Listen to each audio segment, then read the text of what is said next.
My name is Emily Dawson. I'm 33, a real estate consultant based in Austin, Texas. On the morning of April 14th, I stood in front of the Oakview Grand Ballroom, clutching a silver clutch that matched the navy gown I'd bought for my brother's wedding. I wasn't nervous. I was proud.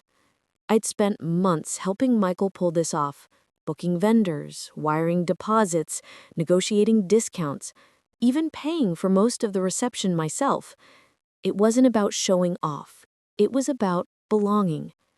For years, I'd felt like an outsider in my own family. My mom, Linda, adored my brother, and Dad treated him like the second coming of Warren Buffett. When Michael got engaged to Rachel, Mom said, "It'll mean a lot if you help out. He's tight on money right now." And I said yes, without thinking. Maybe, I told myself, this is the moment they'll finally see me. Not as the helper, not as the convenient sister with a checkbook, but as family. The ballroom shimmered when I walked in. White roses along the arches, soft amber lights trailing the ceiling. Everything looked exactly as I planned. I took a slow breath, letting myself smile. Then I walked toward the seating chart. Row after row of elegant cards bore familiar names: Mr. and Mrs. Lewis, the Dawson family, Michael's college friends. I scanned the list again. And again. No Emily. No E. Dawson. Nothing. My chest tightened. I turned toward the tables, thinking maybe they forgot the card but still saved a seat. Every chair was taken. Every place neatly marked. Even my parents had prime seats beside the groom. But not me. When Mom saw me hovering by the chart, she laughed lightly. "Oh, honey, must have been a printing mix-up. You can squeeze in somewhere." Her tone, dismissive, amused, cut deeper than she realized. Dad chuckled too. "Don't be dramatic, Em. Grab a chair from the back." A few guests glanced over, then whispered. I caught a smirk, a hand over a mouth. Laughter rippled across the room, quiet at first, then spreading like fire. I forced a smile, fighting the heat crawling up my neck. In that instant, the truth hit me harder than any slap could. They hadn't forgotten me. They'd erased me. I swallowed, holding back tears, and said evenly, "Well, I guess I'm not family after all." Then I turned on my heels clicking like a drumbeat against the marble floor, walking out before anyone could answer. Behind me, the music swelled, and the laughter followed me to the door. Outside, the spring air felt too sharp to breathe. The nightlights of Austin blurred through my tears. I just realized I'd funded every inch of that celebration, and they couldn't even give me a seat. If your family ever made you feel like you didn't belong, tell me in the comments. I promise your story matters. And hit subscribe, because what happened next turned their laughter into absolute silence. I sat in my car for a long time that night, mascara streaking down my cheeks, staring at my reflection in the windshield. Part of me wanted to scream.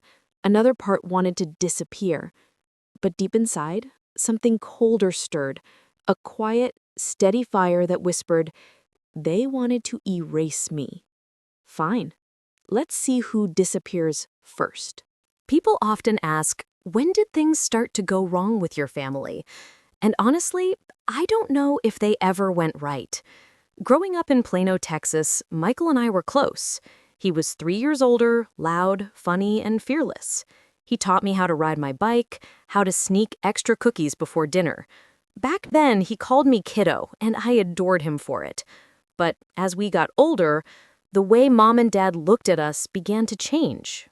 Michael could do no wrong. He'd come home with C's, and Dad would say, he's a big picture thinker. If I got an A-, Mom would sigh, you need to focus more.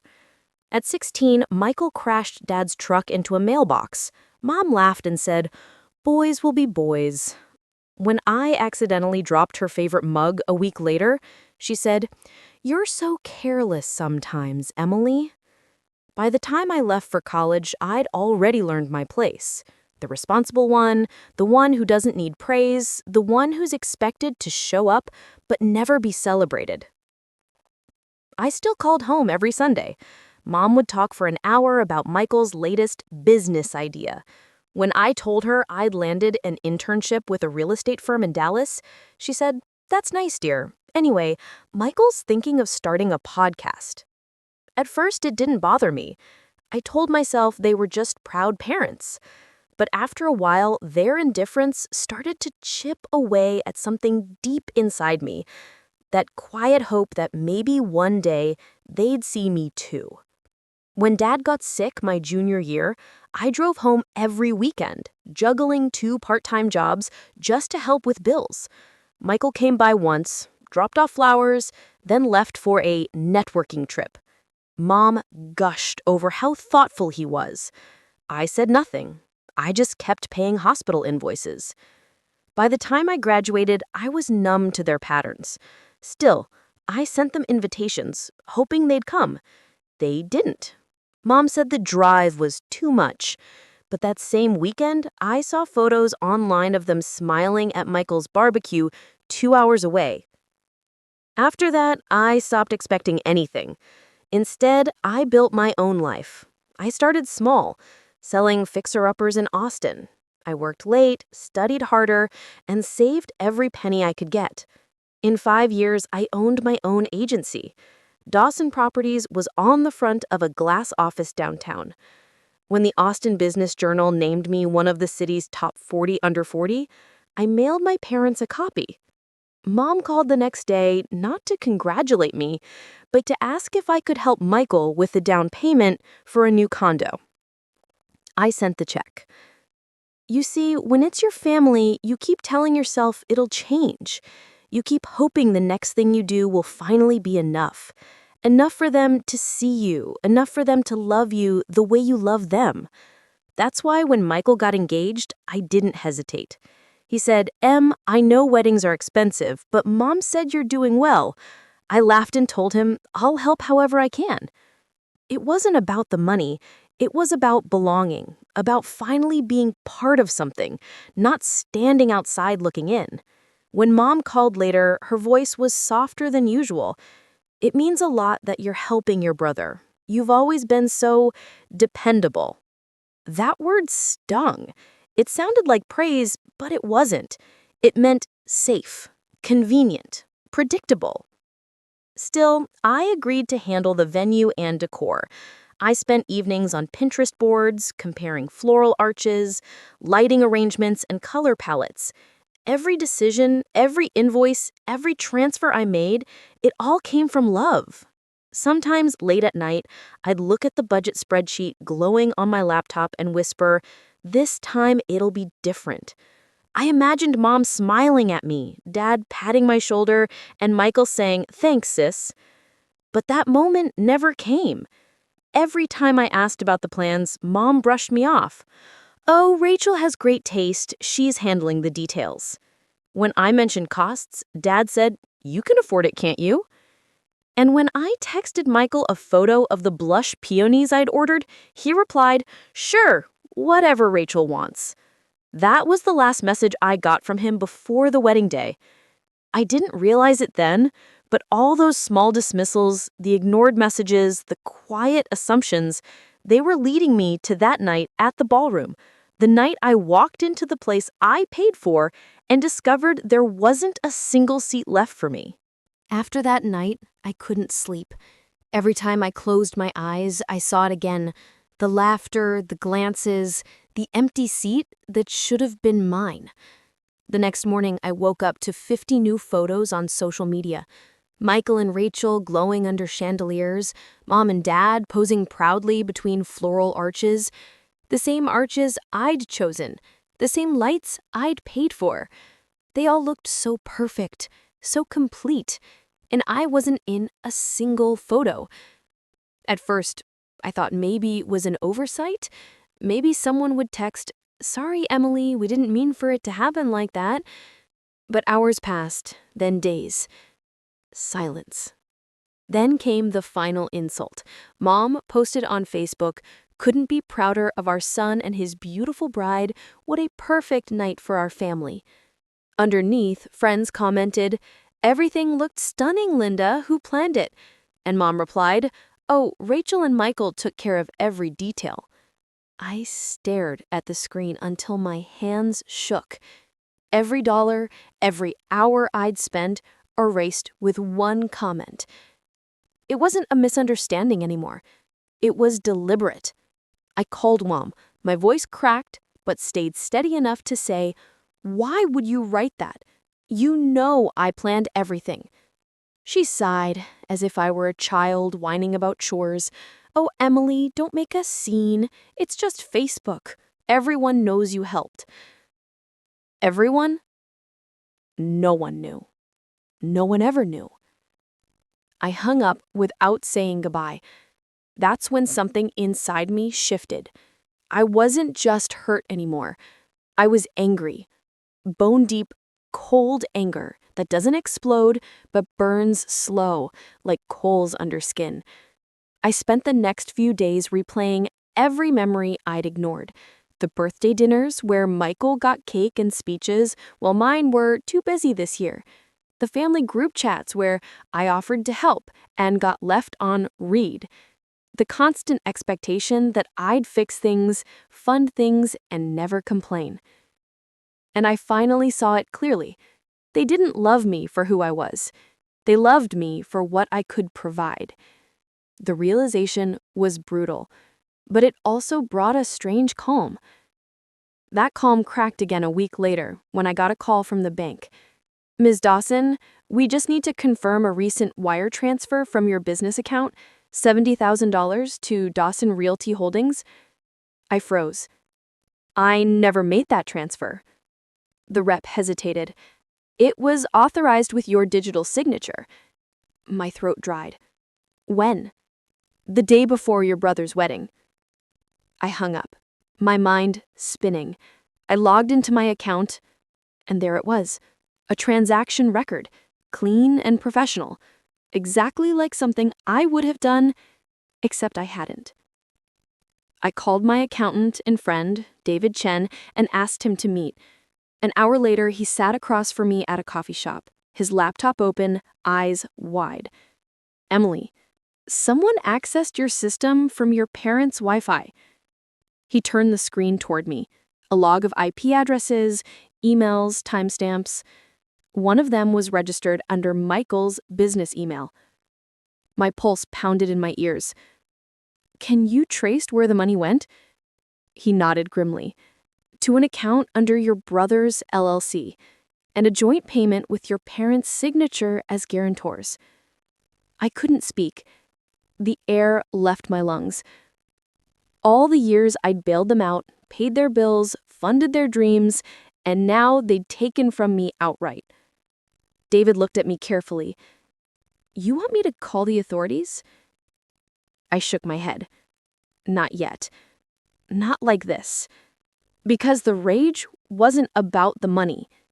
It was about the betrayal. They'd looked me in the eye, hugged me, laughed with me, while stealing from me. That night, I poured myself a glass of wine, opened my laptop, and read every single email, every invoice, every trace of proof. My hands trembled, but not from sadness anymore. For the first time, I wasn't crying. I was planning. I shouldn't be paying for this anyway. The night I found out they'd stolen from me, I didn't sleep. I sat on the couch, laptop open, staring at the transaction logs until the numbers blurred. $70,000. Gone. I tried to make sense of it. Maybe it was a mix-up, a shared vendor, some innocent mistake. But the deeper I looked, the clearer it became. There was nothing innocent about it. The wire transfer had been authorized with my digital signature, the one saved on my work account, protected by passwords only I should know, and the access point was from my parents' house, 2 days before the wedding. The same weekend I was at the venue finalizing the lighting and flowers. They'd planned it while I was helping them. When that realization hit, my hands went numb. I closed the laptop, pressed my palms over my eyes, and just sat there, frozen. I couldn't cry. I couldn't even think straight. It felt like someone had ripped the floor out from under me, and I was falling endlessly. I called my mom the next morning, my voice shaking. "Did you or Dad authorize any transfers from my business account?" She paused. I could hear dishes clinking in the background. "Oh, sweetheart, you must be mistaken. You probably mixed up accounts again." Again? She said it so casually, like this had happened before, like my entire savings was a rounding error. "Mom," I said quietly, "please don't lie to me." Her tone hardened. "Don't accuse your father and brother of theft. Michael said you offered to help him with the new project." My stomach turned. "I never—" But she'd already hung up. I sat there for a long time, phone still in my hand, listening to the dial tone. It was such a small sound, but it felt deafening. I thought about every favor, every check, every time I told myself, family helps family. And in that moment, those words felt like poison. That night, I drove to my parents' house. The lights were on. Through the window, I could see them at the dinner table, laughing, passing bread, as if nothing had happened. I parked across the street, hands gripping the steering wheel, tears spilling before I could stop them. I wasn't angry anymore. I was hollow. I realized something brutal. They'd never see me the way I saw them. To me, they were home. No matter how cold, no matter how unfair, to them, I was just a resource, a line item that could be tapped when needed. I remember whispering to myself, maybe this is it. Maybe I finally lost them. But then another thought crept in, one that chilled me more than anger ever could. Or maybe I never really had them to begin with. When I finally drove away, I didn't look back. The street lights blurred through the windshield like streaks of gold and ash. My chest ached, but there was no release, no tears left. Back in my apartment, I poured a drink I didn't finish and sat in silence. The city outside buzzed with life, cars honking, laughter from bars down the block, but in my world, everything had gone still. For the first time, I felt completely alone, not the kind of loneliness you can fix with a phone call or a hug, the kind that seeps into your bones, the realization that the people you love most are capable of hurting you the deepest. I looked at my reflection in the window, eyes red, shoulders trembling, and whispered, "You did everything right, and they still chose to betray you." The words hung in the air, heavy, final. That was the night I stopped hoping they'd ever change, and once that hope was gone, something else quietly took its place. Resolution. The morning after that collapse, something changed. I woke up late, sunlight slicing through the blinds, my head pounding from a night of restless silence. But beneath the ache, there was clarity, the kind that only comes after you've hit rock bottom and realize there's nowhere left to fall. For weeks, I'd been crying, begging, hoping. But that morning, I stopped. I wasn't going to chase their apologies anymore. I was going to chase the truth. I called David, my accountant, and told him to gather everything. Login records, transaction timestamps, email trails. He didn't ask why. He just said, "I'll be there in 20.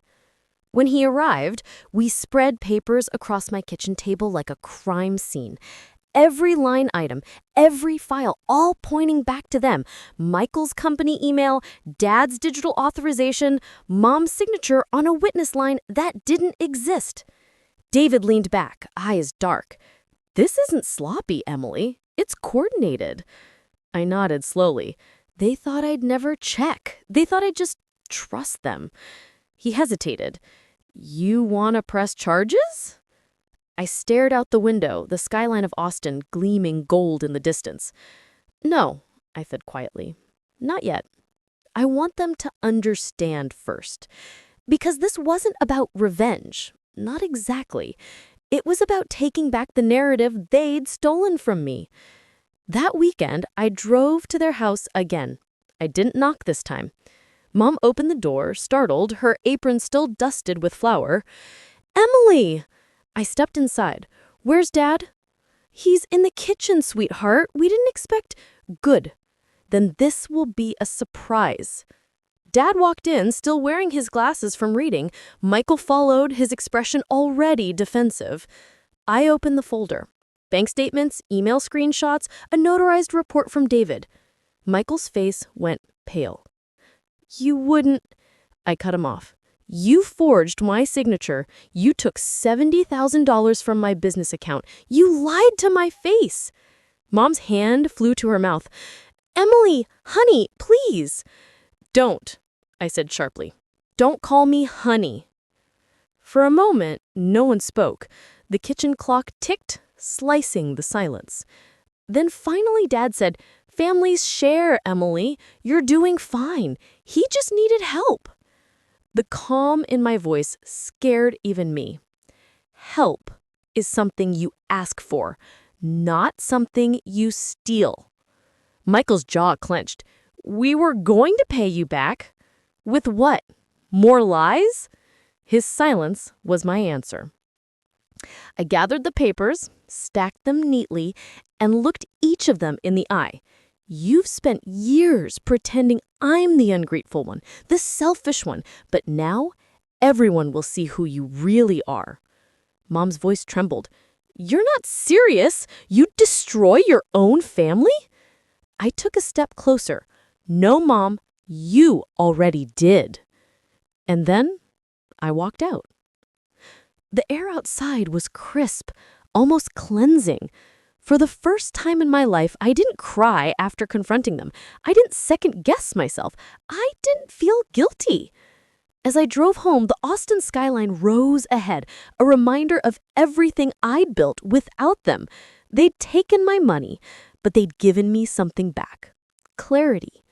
That night, I opened my laptop again, but this time, not to check the damage.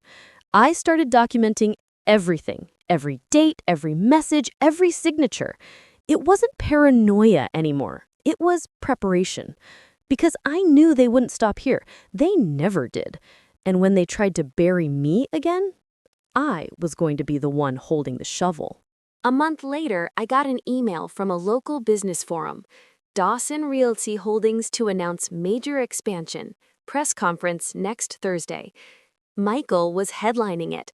The same brother who'd forged my signature and drained my account was now parading around as a rising star in Austin real estate. The headline made my blood run cold, and then hot. David sat across from me in my office, scanning the article. "He's really doing this after everything?" I smiled. Not bitter, not broken. "Perfect," I said. "Let him." Because this time, I was ready. For the next week, I gathered everything. Bank statements, audit trails, witness reports. David compiled a clean, time-stamped summary, easy enough for the press to understand. Then I sent one polite RSVP to the event organizer, under my company's name. Emily Dawson, attending. When the Thursday came, the ballroom was packed. Investors, reporters, cameras. The same hotel where my humiliation began. Except this time, I wasn't a forgotten guest. I was the reckoning. Michael stood at the podium, beaming, talking about family values, legacy, and trust. Mom and Dad sat in the front row, proud smiles fixed in place. I slipped quietly into the back, folder in hand. As he reached the slide about his upcoming partnerships, I walked forward, my heels steady, my heart strangely calm. The audience turned. A few recognized me. Michael's voice faltered. Em, what are you doing?" I took the microphone from the edge of the podium. "Just helping you finish your presentation," I said softly. The projection screen behind him flickered. David, sitting near the tech booth, had cued the files I'd sent earlier, and one by one, the slides changed. Bank records, email exchanges, forged contracts bearing my digital signature. All of it, in front of 200 people and half the city's real estate community. Gasps filled the room. Michael's face drained of color. Mom half rose from her seat, whispering, "Stop this, right now!" But I wasn't yelling. I wasn't even angry. My voice was steady. That's my money. That's my name. And this is my family, the people who laughed when I had no seat at their table. The crowd went silent. A reporter raised his phone, recording. Someone else whispered, "Is this real?" David stood up from his chair. "Completely real. We traced every cent." Michael stammered, "You're lying. This is taken out of context." But the documents kept rolling. One email from Mom, "Just use Emily's credentials. She won't mind." Another from Dad, "Make it quick before she checks the balance." The room erupted. Flashbulbs popped. Reporters began calling out questions. Mom clutched Dad's arm, eyes wide, whispering something frantic. Michael reached for the mic again, his voice shaking. "Emily, please, this isn't how—" I stepped back, letting the silence stretch. Then I said, almost gently, "You wanted a legacy, Michael. Now you have one." And I walked away. Behind me, chaos. Investors shouting, reporters chasing statements. Michael calling after me, but I didn't look back. Outside, the sun hit my face like freedom.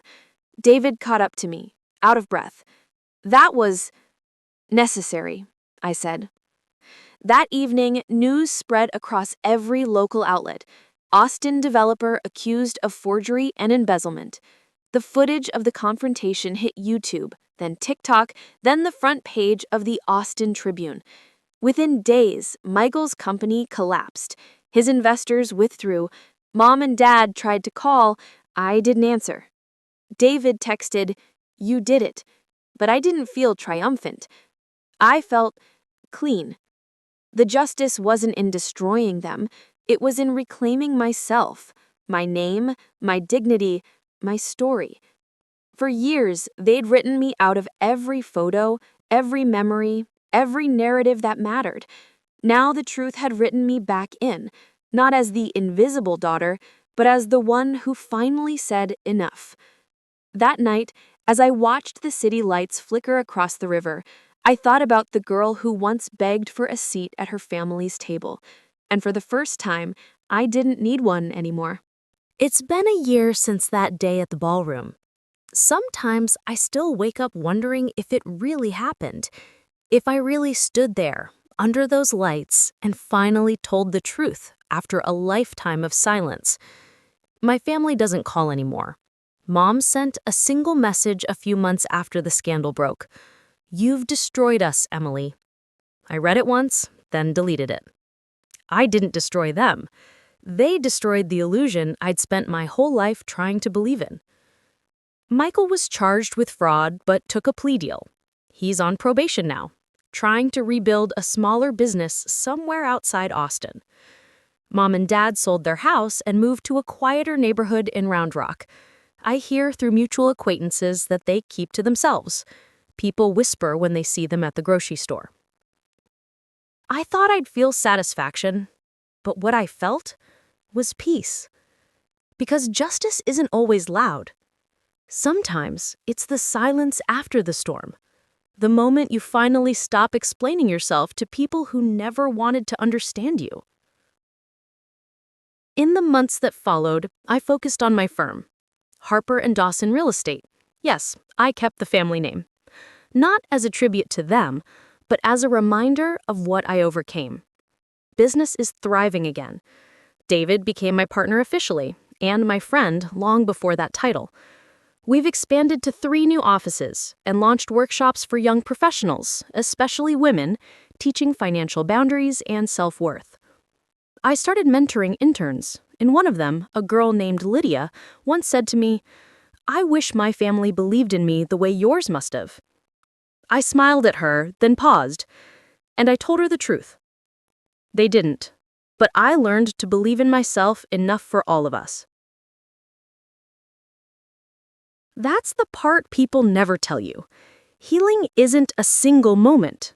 It's the long, quiet process of choosing yourself over and over, until one day you don't have to remind yourself to anymore. Sometimes when I walk along Lady Bird Lake after work, I watch families laughing on picnic blankets. The sound of children's laughter carries through the evening air, soft and innocent. It used to make me ache. Now it makes me hopeful. Because I know one day when I build my own family, it will be different. Love won't be earned by usefulness. It'll just be love, steady, safe, and unconditional. I used to think cutting off my parents made me cold, but distance isn't cruelty. It's protection. When people online ask if I regret exposing them, I tell them the truth. No, because silence protects the wrong people. That moment in the ballroom wasn't revenge. It was closure, the final, painful act of setting myself free.